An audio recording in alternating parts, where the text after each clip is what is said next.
Hello, I am pleased to be talking with today Jackie Baldwin, who is writing a chapter for our book, The Great Pause, The Blessings and Wisdom from COVID-19. It's so good to see you, Jackie. Oh, and thank you so much for having me, Liz. I'm so excited to be here and be part of this amazing collaborative book. Yes.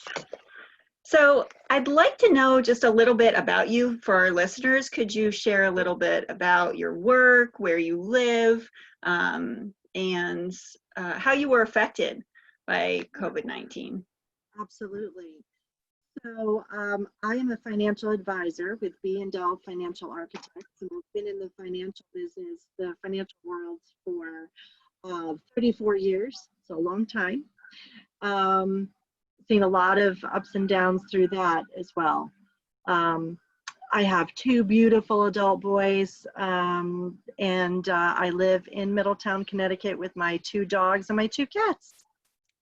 How has the pandemic or COVID-19 affected me? It's, at first, I'm not going to lie, it was tough. Panic kind of set in.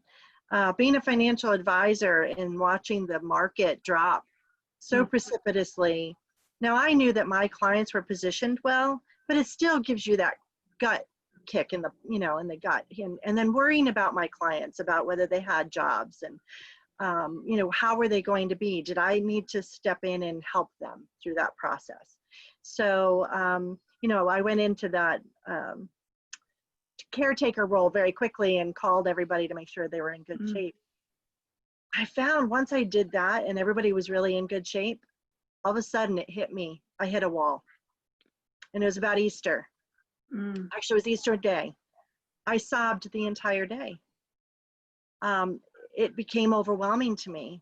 Watching the news and having all the Facebook posts and watching the numbers tick up and the deaths and the videos coming from New York, which, is a place that I visit often and, has a dear place in my heart. And I started feeling this overwhelming feeling. And then I started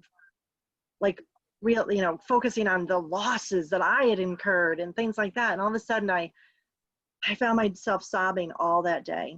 And then the next day I woke up and I was like, okay, time to, put that away. And I'm going to embrace this and look at the good things. And I really took the time where I'm not running around to meetings and, trying to stay in touch with family and doing happy hours and all of these things. I took that time to embrace it and do a lot of introspection on myself.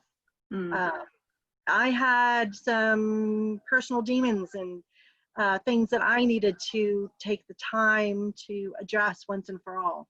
I think we all have those, right? We sure They end do. up in the back of the closet. They come out every once in a while and they sabotage you from moving forward. And I decided, you know what? I have the time to do this. And so I took the time and I got rid of those demons and I kicked them out of the house for good. Yay me. So once I did that, I was able to now really start focusing on doing for others. And I always say, in giving is the true receiving. When you give to others, you receive back so much more. So I started making those phone calls and checking in on everybody, people I hadn't talked to in years, making sure they were okay, reconnecting, spending time with family that's, I have family in Alaska, Florida, Colorado, Virginia, all over the place. So I spent that time reconnecting. And it was just, I found such a blessing in that. And I found a blessing in slowing down, taking care of my own health. I kind of let that kind of go to the back burner too. So I really started setting up a routine for myself that now has become my lifestyle. So I really just took all these times to do all that, and it just gave me so much. I will say probably the pandemic gave me a whole lot more than it ever took from me. Yeah, and I know I get the sense from reading your chapter is that you don't shy away from the truth of your experience, right? No. right? You share what it was like, you share the fears that you experienced, you share that time where you're just knocked out by it, taken out by it. And I mean, I get the goosebumps when you explain that, of how you just chose how things were going to go, right? And you allowed yourself to be with some really uncomfortable feelings so that things could feel different. I think a lot of us walk on top of them, or like dance on top of them. And COVID-19 and having this time and space, I mean, you can still do it. Some people still did it, but it gave an opportunity for people to actually be with it and have a lot of transformation if they were willing to be with it, right? Right. Think about that closet, that hallway closet, right? Mm-hmm. That we just keep stuffing stuff in. And you open it, and you maybe straighten out a couple things, but you say, oh gosh, look at the time. I don't have time to take it all out because it's going to make a big mess. And I have company coming, so I'm just going to shut the door.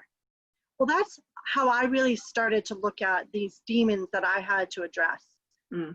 Ordinarily, I wouldn't have had time to take it all out, cry through it, deal with it, because I got to get to the next appointment. I don't have time. I can only deal with a little bit. I took the time to take it all out of the closet, cry the ugly cry, get upset, and then start picking it apart and going through it. And I also was fortunate to have a really great coach to help me walk through those and just address them once and for all. I didn't have to worry if I had puffy eyes, because nobody was going to see me except on Zoom. No worries. So I had that time to just dig it all out and then only put back neatly the things that I wanted to be in that closet. So that's kind of how I looked at it. And is there anything that surprised you in all of this? Anything that you wouldn't have expected before this time began? I think in my chapter, I mentioned innovations.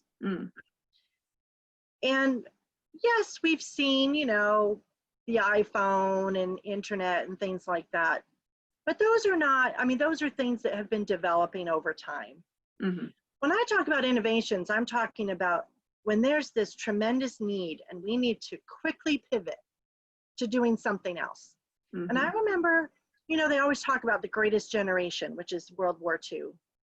My parents my dad served in World War II, and my mom was, participated here in Connecticut in things to go toward wartime support. And they talked about how all these different things occurred and pivots had to happen, and people really had to totally think out of the box really quickly. And I thought, oh, how sad, we're not doing that anymore. Well, you know what? We do have the capacity to do it. And it was so thrilling to me to be able to see that automakers were stepping up just like they did in World War II. And instead of making war machines, they were now making ventilators. Right. It was, to me, that's exciting because it shows that we really can pull together and those creative juices are there, and it's for the greater good of mankind. And one last thing, I was very excited to see that the Earth is actually healing. To watch those satellite pictures were incredible, just incredible. So those were the two things that I would have to say were the most shocking to me, that we have the capacity to heal the Earth and to step up and recreate, totally out of the box thinking. I love it. And you chose to do a lot of healing and transforming during this time, to face it, and to write, right? So do you have any advice for people that are writing during this time, that are authors? Absolutely. I think partly, especially if you're somebody who's been saying, I should write a book. How many people say that? I should write a book about this. What's stopping you? Do it. And if you don't know where to start, get a good coach to help you. I happen to know one. And also, just write it down. I have found that when I'm alone in my car That's when I'm free to think, because I'm not looking at my phone. I'm not distracted with emails and phone calls and text messages, and I'm not having people talking to me generally when I'm just driving in the car by myself. So I have this, I just use the text to talk app on my phone, and I just start talking into my phone and putting these ideas out there. And that way I have it because I've captured that thought. And then I also keep a tablet next to my bed so that if something occurs to me, I wake up, I write it down, and then I have it. Because that way, the hard part is just putting it out there on paper, I think. Once you get it there, then you can organize it. Don't worry about it being in any order. Just throw it out there. And I guess the biggest thing is, if you think you want to write a book, go and do it. Don't, I mean, this day and age with technology and so many ways to publish, just do it. And guess what? You're going to be helping someone else, or even just entertaining, if that's the way, you know, it doesn't have to be a help book. It can just be an entertaining book. That helps us too. It does, absolutely. It really right? does. Yeah. Yeah, I love, these are great ideas for how to capture it, right? I feel like we do get messages from our muse, or, you know, these inspiration from our hearts all the time, right? And but if we don't capture it, we don't, you know, get it somehow on paper or in a recording, it goes and it flies off. So it's so great that you've lined up these ways. And then you sit there and you go, oh, I guess I can't start because I can't think of anything. But you did think of things. Right. You just needed to capture it at the moment. Exactly. Yeah. So it's been so lovely to talk with you this morning. What's the best way for people that want to get in touch with you, learn more about you or your work? Sure.